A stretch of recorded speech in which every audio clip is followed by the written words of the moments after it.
আমিনুল ইসলাম কি চাপের কারণেই পদত্যাগ করলেন?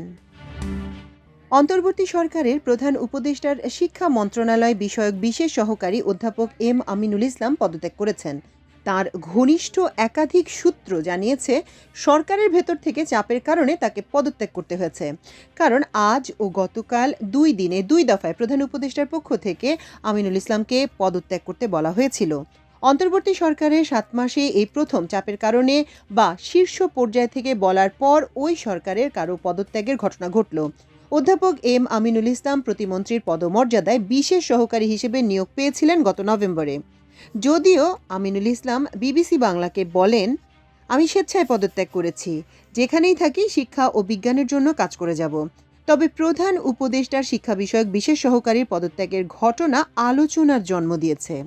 শিক্ষা মন্ত্রণালয়ের কর্মকাণ্ড নিয়েই নানা আলোচনা চলছিল অনেক দিন ধরে, বিশেষ করে এবছর 3 মাস চলছে। কিন্তু মাধ্যমিক স্তরের স্কুলের শিক্ষার্থীদের কাছে সব বিষয় পাঠ্যপুস্তক পৌঁছানো সম্ভব হয়নি।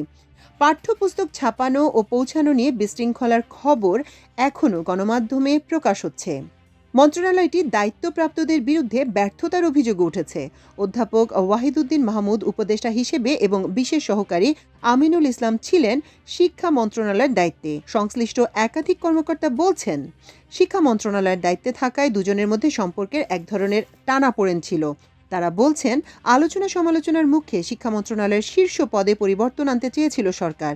এতে ওয়াহিদুদ্দিন মাহমুদকে শিক্ষা মন্ত্রণালয় থেকে সরিয়ে তার হাতে শুধুই পরিকল্পনা মন্ত্রণালয়ের দায়িত্ব রাখার উদ্যোগ নেওয়া হয় সপ্তাহ 2 আগে। এই প্রক্রিয়ায় আমিনুল ইসলামকে বিশেষ সহকারীর পদ থেকে শিক্ষা মন্ত্রণালয়ের উপদেষ্টা করা হবে, এমনটা তাকে সরকারের শীর্ষ পর্যায় থেকে জানানো হয়েছিল। তিনি সেজন্য মানসিকভাবে প্রস্তুত হয়েছিলেন বলেও তার একাধিক ঘনিষ্ঠ সূত্র জানিয়েছে। শেষ পর্যন্ত শিক্ষা মন্ত্রণালয়ের উপদেষ্টা নিয়োগ করা হয় ঢাকা বিশ্ববিদ্যালয়ের সাবেক অধ্যাপক সিআর আবরারকে। তিনি গত 5ই মার্চ নতুন উপদেষ্টা হিসেবে শপথ নেন।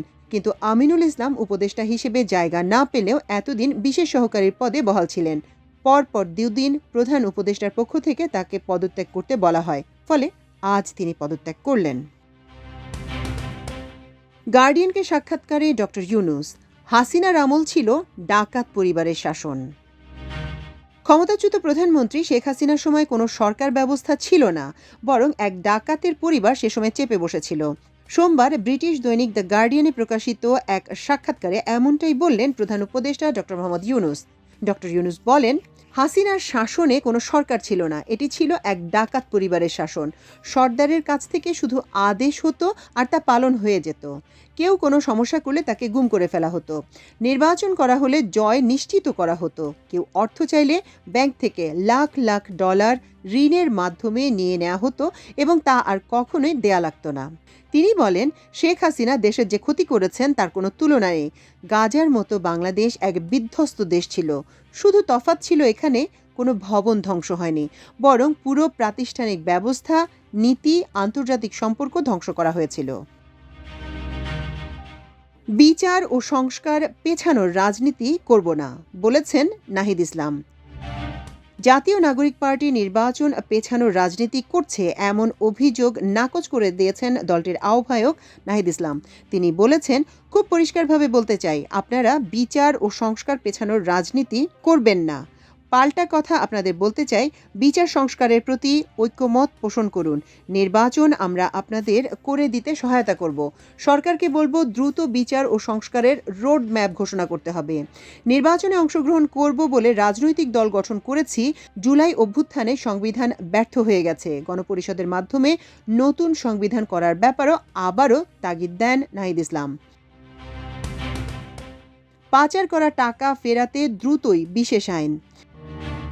বাংলাদেশ থেকে পাচার করা টাকা ফেরাতে আগামী সপ্তাহের মধ্যে বিশেষ আইন করা হতে পারে বলে জানিয়েছেন প্রধান উপদেষ্টার প্রেস সচিব শফিকুল আলম। এক সংবাদ সম্মেলনে প্রেস সচিব জানান, বিদেশে সন্তানদের পড়াশোনার টিউশন ফি পাঠানোর নামে টাকা পাচার করা হতো। শেখ হাসিনা ও তার পরিবার টাকা পাচারের শীর্ষে রয়েছে বলে জানিয়েছেন তিনি। পাচার করা টাকা ফিরিয়ে আনতে 11 সদস্যের টাস্ক ফোর্স গঠন করা হয়েছে। প্রায় $234 বিলিয়ন দেশের বাইরে পাচার করা হয়েছে। এর মধ্যে $17 বিলিয়ন ব্যাংক খাত থেকে পাচার হয়েছে। ধর্ষণের শিকার চিকিৎসাধীন শিশুটি চোখের পাতা নেড়েছে। মাগুরায় ধর্ষণের শিকার সেই শিশু প্রথমবারের মতো চোখের পাতা নেড়েছে বলে জানিয়েছেন প্রধান উপদেষ্টার প্রেস সচিব আবুল কালাম আজাদ মজুমদার। সোমবার ফরেন সার্ভিস একাডেমিতে প্রধান উপদেষ্টার প্রেস উইংয়ের এক সংবাদ সম্মেলনে তিনি কথা বলেছেন। এদিকে সারা দেশে এ ঘটনায় বিচারের দাবিতে বিক্ষোভ অব্যাহত রয়েছে। এছাড়া নারী নির্যাতন, নারীর প্রতি আক্রমণাত্মক ভঙ্গি, কটূক্তি, ইভটিজিং, যৌন হেনস্থা, যৌন হয়রানির বিষয়ে কার্যকরী ব্যবস্থা নিতে হটলাইন সেবা চালু করেছে পুলিশ সদর দপ্তর। ঈদে নতুন নোট বিতরণ স্থগিত। এবার ঈদে ব্যাংকের শাখা থেকে কোনো নতুন নোট মিলবে না। টাকায় শেখ মুজিবুর রহমানের ছবি থাকায় কয়েকটি পক্ষ থেকে আপত্তি তোলায় এমন সিদ্ধান্ত নেওয়া হয়েছে। তবে বাজারে শেখ মুজিবুর রহমানের ছবিসহ যেসব নোট রয়েছে সেসবের ব্যবহার অব্যাহত থাকবে। কেন্দ্রীয় ব্যাংক আগামী মাসের মধ্যে নতুন নকশার নোট বাজারে আনার চেষ্টা চালিয়ে যাচ্ছে। এবার আন্তর্জাতিক প্রসঙ্গ। কানাডার নতুন প্রধানমন্ত্রী মার্ক কার্নি। কানাডার নতুন প্রধানমন্ত্রী নির্বাচিত হয়েছেন মার্ক কার্নি। তিনি বিদায়ী প্রধানমন্ত্রী জাস্টিন ট্রুডোর স্থলাভিষিক্ত হলেন। স্থানীয় সময় রোববার প্রধানমন্ত্রী হিসেবে তার নাম ঘোষণা করেন লিবারেল পার্টির president Sachit Mehra. Mark Carney bank of কানাডার গভর্নর ছিলেন। তিনি ব্যাংক অফ ইংল্যান্ডেরও নেতৃত্ব দিয়েছিলেন। টানা 9 বছর ক্ষমতায় থাকার পর গত জানুয়ারিতে প্রধানমন্ত্রী পদ থেকে পদত্যাগের ঘোষণা দেন জাস্টিন ট্রুডো। সবশেষে খেলার খবর। বিসিবির কেন্দ্রীয় চুক্তি থেকে সরে গেলেন মাহমুদুল্লাহ। 2025 সালে কেন্দ্রীয় চুক্তিতে থাকা ক্রিকেটারদের নাম ঘোষণা করেছে Bangladesh cricket control board BCB. এতে নাম থাকলেও নিজের নাম বাদ দিতে বিসিবির কাছে অনুরোধ জানিয়েছেন মাহমুদুল্লাহ। তার অনুরোধের পরিপ্রেক্ষিতে 2025 সালের মার্চ থেকে মাহমুদুল্লাহকে আর চুক্তিতে রাখছে না বাংলাদেশ ক্রিকেট কন্ট্রোল বোর্ড।